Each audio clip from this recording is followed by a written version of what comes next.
Hoje nós vamos falar de clássicos, ou melhor dizendo, novos clássicos.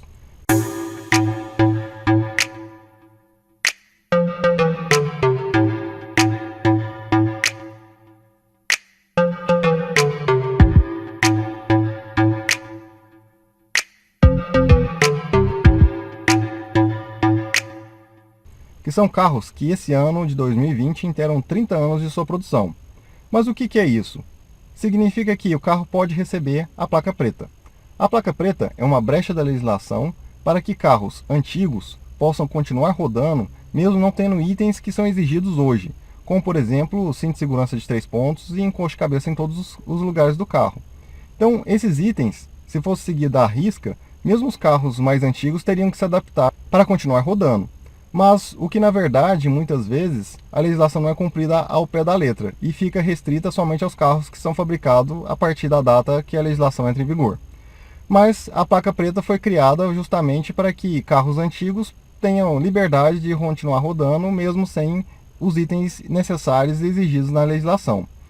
Então, a placa preta ela começou a se tornar um item muito desejável por carros de coleção, e principalmente por colecionadores de todo o Brasil.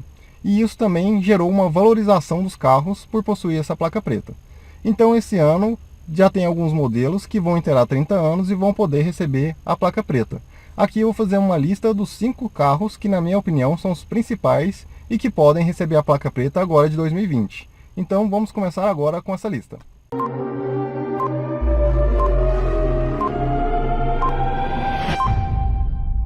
Começamos pelo 5º lugar, que é o Fiat Elba de 4 portas, que foi fabricado a partir de 1990.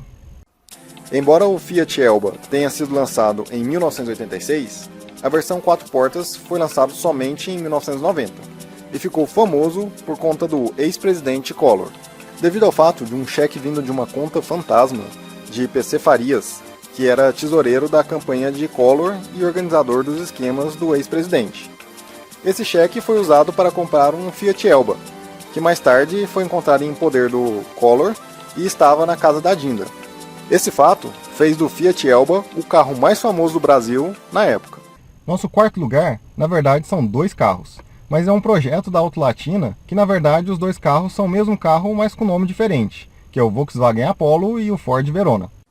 Para quem tem mais de 40 anos hoje, com certeza se lembra da união entre Volkswagen e Ford, que culminou na Auto Latina, que trouxe benefícios para ambas as montadoras, o que ajudou também para que elas sobrevivessem à concorrência dos importados, que chegaram ao Brasil com a abertura das importações. Um dos frutos dessa parceria foi o Ford Verona, projeto da Ford com plataforma do Escort, e mecânica Volkswagen. Utilizava motor AP montado na transversal e câmbio semelhante ao usado no Golf MK3. Só para constar, na época, a Volkswagen só utilizava o motor longitudinal, no Brasil. Por isso a utilização do câmbio do Golf MK3, já que na Europa a Volkswagen tinha no Golf o motor transversal. Do lado da Volkswagen surgiu o Apollo, que era exatamente o mesmo carro do Verona, mas com lanternas traseiras e para-choques diferenciados, para a linha Volkswagen. Mas infelizmente não foram um sucesso de vendas na época, e por ter vendido pouco e existirem poucos hoje em bom estado, hoje tornou-se desejáveis por colecionadores. Em 3º lugar, nós temos o Chevrolet Cadete Ipanema. E para os mais íntimos, apenas Ipanema. Perua derivada do Cadete. Lançada no Brasil em 1990, a Ipanema era uma opção para as famílias, surfistas e jovens dos anos 90. Derivada também do Opel Kadett Caravan, vendido na Europa, mas como no Brasil o nome Caravan já era usado para a perua derivada do Opala, a Chevrolet resolveu batizar com o nome da famosa praia de Ipanema, trazendo assim um apelo surfista e aventureiro ao carro para a época. Em 2º lugar, nós temos o belo Monza EF500. O Monza EF500 foi o primeiro carro da Chevrolet com injeção eletrônica no Brasil, utilizando a injeção Bosch Legetronic, que era a mesma usada pela Opel na Europa, e que mais tarde essa mesma injeção foi utilizada no Kadett SI aqui no Brasil. O nome do Monza EF500 foi uma homenagem à conquista das 500 milhas de Indianápolis, feita pelo piloto Emerson Fittipaldi, e teve uma tiragem limitada de carros, e como todos os carros que fabricavam pouco, torna-se raro e com o passar dos anos torna-se colecionável.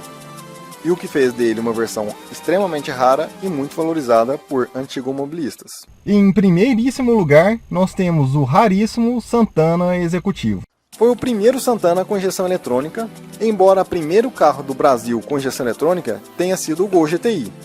Curiosamente, a Volkswagen utilizava tanto no Gol quanto no Santana a mesma injeção Bosch Legetronic da linha Chevrolet, apenas com acertos diferentes.